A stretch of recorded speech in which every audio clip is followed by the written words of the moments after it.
Hi everyone, it's Emma here, and this week I am talking through how to fix interstitial cystitis. So interstitial cystitis is a bit different from your typical cystitis situation. So interstitial cystitis is also known as painful bladder syndrome.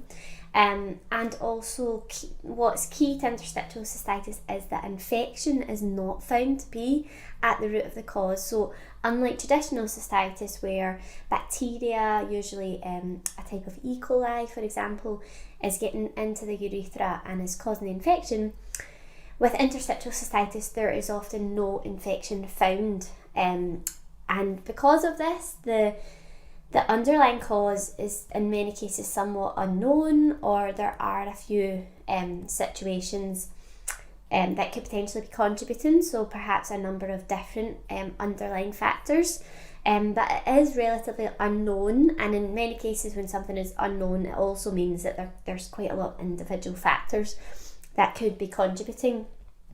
So as always, this is why today I'm hoping to go through some of the potential underlying factors, some of which have been found to be plausible causes in research. So by looking at some of these underlying causes, we can then potentially hope to try and manage some of those symptoms. So one of the first areas to look at with cases of interstitial cystitis is stress. So there could be partly a stress response that is then relating to and potentially exacerbating some of those symptoms. And there's a number of ways that stress could be having an effect. First of all, stress unfortunately is quite inflammatory. It creates quite an inflammatory state in the body, and inflammation is thought to be one of the key underlying factors when it comes to interstitial cystitis. Stress can be inflammatory in a few ways. First of all, it can drive certain hormones. So first of all, we've got the cortisol, which is the stress hormone, but that can then drive other chemicals, other hormones such as histamine, which is usually released by the immune system. So it has quite an immune response, and this can be quite irritating, quite inflammatory, give rise to lots of redness and irritation. Sometimes there can be histamine reactions which become quite visible on the skin, for example, but it could be that histamine is underlying and irritating other parts of our bodies, such as our bladder in the case of interstitial cystitis. Another interesting point with stress is that it can potentially hinder your digestion. So I talk a lot about this when I'm writing about digestion and IBS and things, but stress does have really quite a significant effect on our digestion by somewhat shutting down our digestion, particularly the stomach. It decreases levels of stomach acid, but this can actually contribute to the rest of the digestive system and make things quite sluggish. When we don't have enough stomach acid, our bile flow, for example, can also become quite sluggish, and it's these sufficient levels of these key gastric secretions, your stomach acid and your bile, which then helps to stimulate peristalsis and movement through your gut. And interestingly, moving on to my next point is around constipation.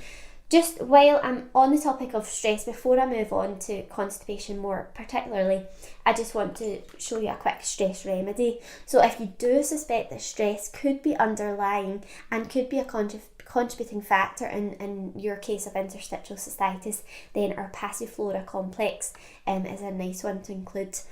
Obviously with stress, as always, it's quite individual. Some factors might be out with your control, so it's trying to incorporate anything that you do have control over. So those lovely stress management techniques, and perhaps incorporating a remedy such as passiflora as well, just to help your body deal better with that stress, so a better resilience to stress, combining the herbal ingredient passiflora and some key nutrients as well, such as magnesium, again to help improve your resilience to stress.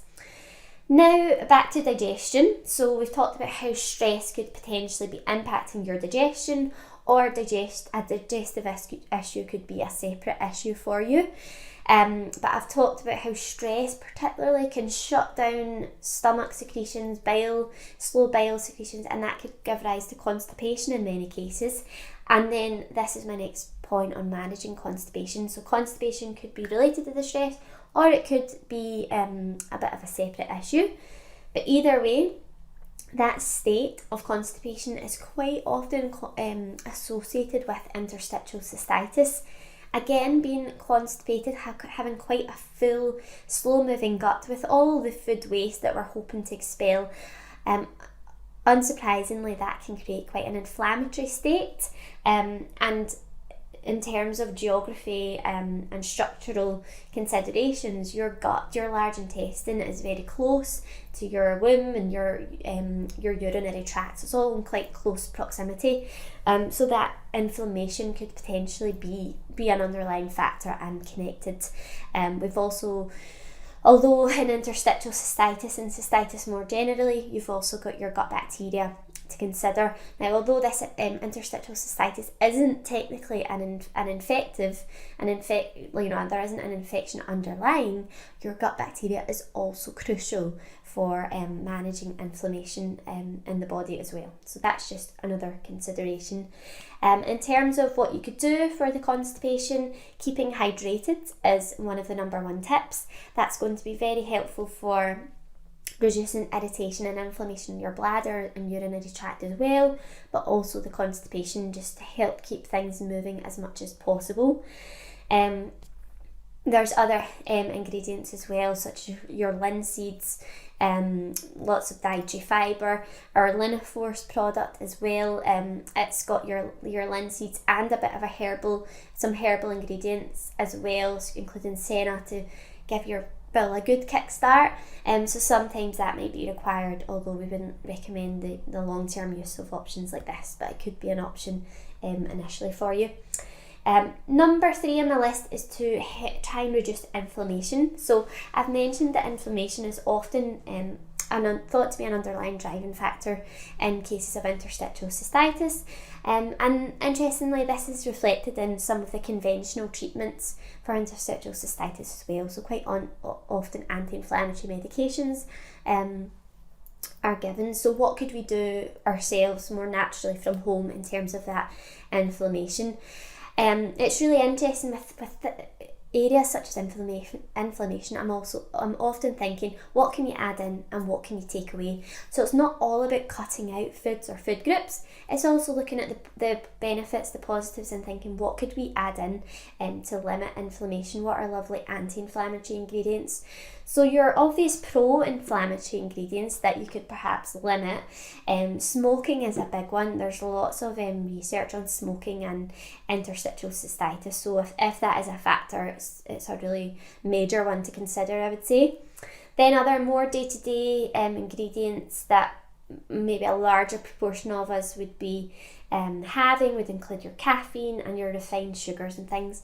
So these are technically pro-inflammatory, and especially if you've got quite a kind of sensitive bladder, then it might be worth experimenting with limiting some of these ingredients.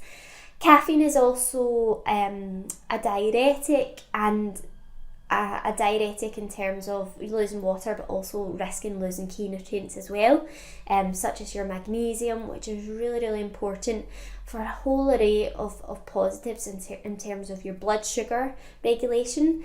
So blood sugar regulation and insulin sensitivity is also a major driving factor of inflammation in the body. So every little you can do to support that is also going to help in terms of the bigger picture. Magnesium in particular is also good for insulin sensitivity, so that would be one, and a lovely one to add in. As our vitamin D, really, really anti-inflammatory, again one we're often quite deficient in. And then you've got omega-3s as well. That's another lovely anti-inflammatory ingredient, which you could add in through your diet with oily fish, for example, your nuts and seeds as well for more vegan, vegetarian options. And then beyond the dietary components, you could add a supplement in. So your good quality fish oils or your flaxseed oil would be the best vegan alternative to that. So that's just a good picture around inflammation. The other point I had here actually is to consider hormone imbalance. So just when I mentioned insulin, so excess insulin, when we're not responding well to it and therefore it's in excess, that's very inflammatory. But other hormone imbalances are also considered inflammatory as well. So estrogen dominance, for example. Estrogen dominance is quite often a factor in cases of PMS, endometriosis, menopause, perimenopause in particular, those initial stages of menopause. That's also an inflammatory state in the body. So it's just trying to consider your body as a whole and potentially where the underlying inflammation could be coming from. Then we've also got kind of secondary effects of those. So a hormone imbalance, for example, low estrogen. So that would be the week before your period, which might just be a short-term bout as your hormones drop, or in menopause when low estrogen is becoming more problematic, the fluctuations in estrogen are becoming more apparent. That could be driving constipation, one of the points we've talked about, and there could be two sides to the story there, the hormones and the constipation. So again, just trying to consider all those potential sources of inflammation and what we could do about it.